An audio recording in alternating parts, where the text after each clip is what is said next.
तौबा तौबा तौबा, वर्ल्ड कप 2023 ने हमें क्या क्या दिखा दिया। सबसे बड़ा टीम स्कोर डन, सबसे fast world cup century done, tournament में सबसे ज्यादा छक्के डन। जैसे ये सब कम नहीं था, बांग्लादेश और श्रीलंका के बीच मरे हुए मुकाबले में भी टाइम्ड आउट नाम की कंट्रोवर्सी फूंक कर रिकॉर्ड बना गए मैथ्यूज। वैसे नाम इस टाइम्ड आउट में मैथ्यूज का आया, मगर इसके पीछे हाउस एट शकीब अल हसन का था।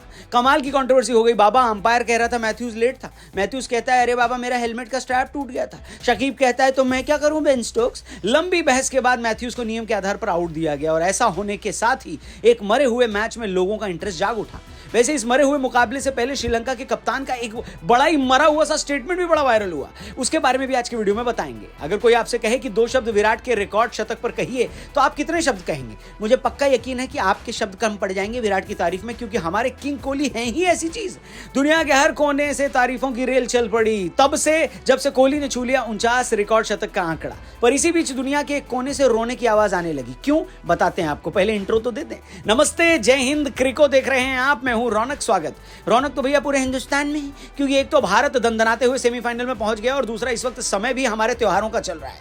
और इसी बीच हमारा एक पड़ोसी हमसे जल रहा है। कौन है वो जल कुकड़ू पड़ोसी? ना ना ना ना ना ना ना ना, फॉर अ चेंज इस बार पाकिस्तान नहीं है और ना बांग्लादेश है, वो पड़ोसी है श्रीलंका। एक्चुअली देखा जाए तो जो हर्षोल्लास का समय भारत में दशहरा और दिवाली के समय होता है, वो वक्त श्रीलंका वालों के लिए मातम का होता है, क्योंकि हमारे यहाँ प्रभु श्री राम ने रावण की लंका लगाई थी। ये समय ही देवों का होता है और इस समय असुरों की सुलगी होती है, जैसे कि श्रीलंका के कप्तान कुशल मेंडिस की सुलगी। सदियों पहले लंका की तब जली थी और लंका की आज भी जली है। हाँ, लेकिन हाँ, उस समय के और आज के समय के जलने में अंतर है। क्या है वो अंतर, उसी पे प्रकाश फेंक कर डाल रहे हैं और आपको बताते हैं कि कैसे एक प्रेस कॉन्फ्रेंस में श्रीलंका के कप्तान कुशल मेंडिस, जो कोहली के घर पे ही बैठे थे, बोले तो दिल्ली के प्रेस कॉन्फ्रेंस में, उन्होंने दिल्ली में बैठकर कोहली की तारीफ में 2 शब्द कहने की जगह अपने गंदे मुंह से ये कहा, वाई आई वोट कंग्रेचुलेशन।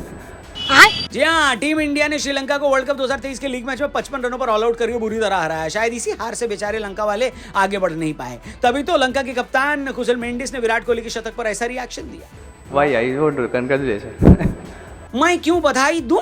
कुशल मेंडिस के ये शब्द सुनकर हर किसी को यही लगेगा कि भैया भारत से 2 महीने पहले मिली शर्मनाक हार को अब तक वो लोग पचा नहीं पाए। पहले एशिया कप के फाइनल में और फिर वर्ल्ड कप 2023 के लीग मैच में। ऊपर से रिपोर्टर उनसे उस कोहली की तारीफ करने को कह रहा है जिसके नाम श्रीलंका के खिलाफ सबसे ज्यादा 10 वनडे शतक है। अब भाई ऐसी बातों पर असुर के सुर तो बेताले ही निकलेंगे कि नहीं? वाई आई वोट कंग्रेचुलेशन। वैसे पहला मौका नहीं जब श्रीलंका वालों को इतनी बुरी लंका लगी है। ये हमसे आदिकाल से जलते आए हैं और आज भी जलते हैं। आपको मैं याद दिला दूं, ऐसी एक घटना श्रीलंका में साल 2010 में हुए एक मैच के दौरान हुई, जब भारत के वीरेंद्र सहवाग को शतक पूरा करने से रोकने के लिए श्रीलंका के बॉलर सूरज रणदीप ने जानबूझकर नो बॉल फेंकी थी। इस नो बॉल से मिले 1 रन के सहारे भारत 6 विकेट से मैच जीतने में सफल हुआ, लेकिन सहवाग के छक्का मारने के बावजूद उनका शतक पूरा नहीं हो पाया और उन्हें 99 पर नॉट आउट रहकर पवेलियन लौटना पड़ा। श्रीलंका के इस घटिया खेल की क्रिकेट एक्सपर्ट्स ने जमकर आलोचना की। बाद में खुद रणदीप और श्रीलंका क्रिकेट बोर्ड ने इस घटना के लिए वीरूपाजी से माफी मांगी।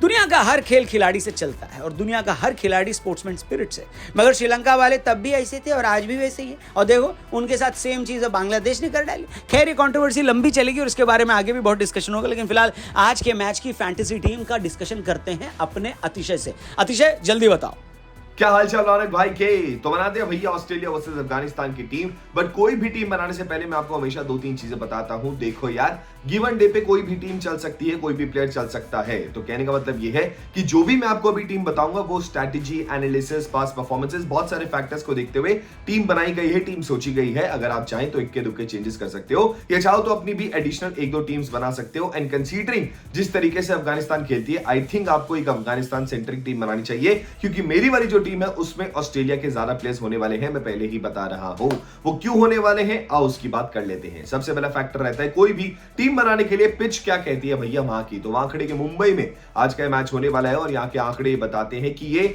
थोड़ा बहुत जो सपोर्ट है वो पेसर्स को करेगी, स्पिनर्स के लिए यहाँ पर कुछ नहीं है और बैटर्स के लिए यहाँ पर बहुत कुछ है भाई साहब। अगर चल गए बैटर्स, ट्रेविस हेड वगैरह, वार्नर वगैरह अगर अपने मूड पे आ गए तो बहुत लंबा टोटल यहाँ पर जा सकता है और आई थिंक जाएगा भी। बैटिंग फर्स्ट कोई भी टीम जो है यहाँ पर टॉस जीत जीत कर करना चाहेगी। अगर मैं कंडीशंस की बात करूं तो जैसे कि मैंने कहा कि यहां पर खास सपोर्ट जो है स्पिनर्स को नहीं मिलेगा, but trust me Afghanistan have been the underdogs in this world cup. तो यहाँ पे जो उनके स्पिनर्स हैं राशिद खान, मुजीबुर रहमान, एंड अगर ये उनको भी खिला लेते हैं नूर भैया को, तो फिर यहाँ पर कमाल होने के चांसेस हो जाते हैं। बट आपको ये भी बता दूं कि वैसे तो ऑस्ट्रेलिया डोमिनेंट है ही, बट वानखेड़े के मैदान में और ज्यादा इनका जो रिकॉर्ड है वो बेटर है, मतलब कंपैरेटिवली अगर हम बाकी टीम से करूं तो इंडिया को छोड़ देते हैं वो अलग लेवल पे चल रही है। इसके अलावा पास्ट परफॉर्मेंसेस में अब तक जितने भी अफगानिस्तान ऑस्ट्रेलिया के ओडीआई मैचेस हुए हैं सारे के सारे ऑस्ट्रेलिया ने जीते हैं। तो कौन ये मैच जीतेगा, कौन नहीं जीतेगा, क्या टीम होनी चाहिए, क्या टीम नहीं होनी चाहिए, एक बार नजर मार लेते हैं क्विकली। ये रही मेरी फैंटेसी 11 आपके सामने आपके स्क्रीन पे। सबसे पहले गुरबाज भैया को मैंने लिया है, इनको नहीं छोड़ेंगे आप, no matter what the team you are playing with. Gurbaz prime form में चल रहे हैं। आई नो अफगानिस्तान के मिडिल ऑर्डर भी अब चलने लग गए हैं, बट मेरे पास स्कोप नहीं है इस टीम में एटलीस्ट उनके लिए। सो गुरबाज।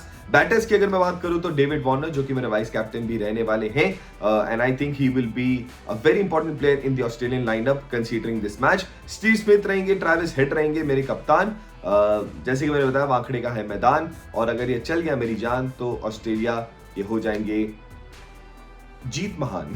ओके, मार्नस लाबुशेन भी रहेंगे इस टीम में मेरे लिए। ओके, इसके अलावा ऑलराउंडर्स की बात करूं तो मार्कस स्टोइनिस, उमर जाई एंड मोहम्मद नबी, ये तीन मैं लूंगा। बॉलर्स की अगर मैं बात करूं तो PAT Cummins, Mitchell Starc and Josh Hazlewood. मैंने सिर्फ 3 ही प्लेयर्स लिए हैं अफगानिस्तान की टीम से। राशिद खान तक मैंने छोड़ दिया है क्योंकि मुझे लग रहा है कि यहाँ पर स्पिनर्स के लिए कुछ ज्यादा है नहीं खास, बट मैं फिर भी बोलूंगा अफगानिस्तान अंडरडॉग है, गिव एंड टेक पे कुछ भी हो सकता है, तो अफगानिस्तान सेंट्रिक भी टीम बना सकते हो। इक्के दुक्के चेंजेस मैं बता चुका हूं, आप भी कर सकते हो। बाकी रौनक भाई से पूछ लेते हैं। रौनक भाई आप बताओ क्या लगता है आपको? बढ़िया, आतिशा की टीम तो आपको स्क्रीन पर दिख गई और मेरी वाली भी मैं आपको लीजिए दिखा देता हूं। जो भी टीम आपको सही लगे बनाएं, बढ़िया सी फैंटेसी टीम बनाने के बाद ढेर सारे प्राइजेस जीते, और हमें जरूर बताएं इंस्टाग्राम पे फॉलो करके कि कैसा लग रहा है, लाइफ कैसी चल रही है। बाकी क्रिको को सब्सक्राइब करके जाइएगा। भारत के मैच में अभी कुछ टाइम बाकी है, लेकिन बढ़िया बढ़िया वीडियोज हम यहाँ पे लाते रहेंगे। थैंक यू फॉर वॉचिंग, जल्दी मिलते हैं, जय हिंद।